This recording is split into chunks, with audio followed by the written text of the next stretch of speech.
time that they made more kosher laws in recent time was in the 80s. Do you know that? What happened in the 80s? Because this is what I say, you need to understand sociology, history, otherwise you become sheeple, right? What happened in the 80s? Anyone? What's so special about the 80s that all of a sudden we have a need to create, because they created the things that never existed? Kosher lettuce. You know what kosher lettuce is? You go to the kosher market, they have somebody that group every single leaf of kosher in the line to make sure that it's not eaten by a bug. In biblical times, how many lettuces were not eaten by bugs if you didn't have agrotoxin? I mean, God created the bug to eat the lettuce because he has a purpose in the world. But why they did that in the 80s and then all of a sudden we have kosher tomato and kosher lettuce and kosher meat? What is in there? I'm going to tell you guys so then you understand.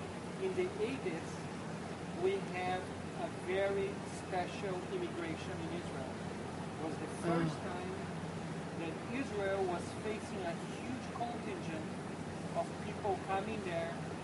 They were extremely poor. Did you know that?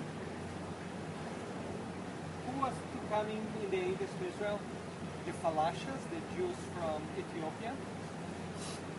Huge immigration. Yeah. And the Russians. The Russians, right? Both people broke, right? Right? They have no money whatsoever. Now, if you were receiving assistance from the government in Israel, and you look outside and see this huge amount of people, they're more than the people that were already in the country, all they're gonna be sharing your social security check. Would you be desperate? Because you know they're not gonna be enough for everybody. Who are the people receiving assistance from the government then and today in Israel? They're religious. Huh? They're religious. Orthodox people. And they have 10 children, they just do like what they do in New York. They receive money from the government.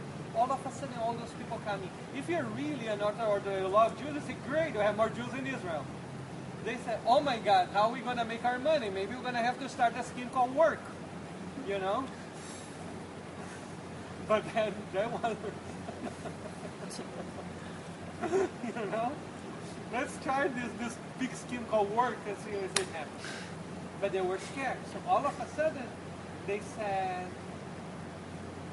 creating the kosher lettuce, okay, gave their family jobs that didn't exist in the market, and gave them the possibility to point at the Russians and the Falashans and say, oh, you don't eat the kosher lettuce, you really don't even keep kosher, how can you call yourself Jewish? And was meant, A, to give them jobs, and to delegitimize them, so therefore they could not receive assistance from the government.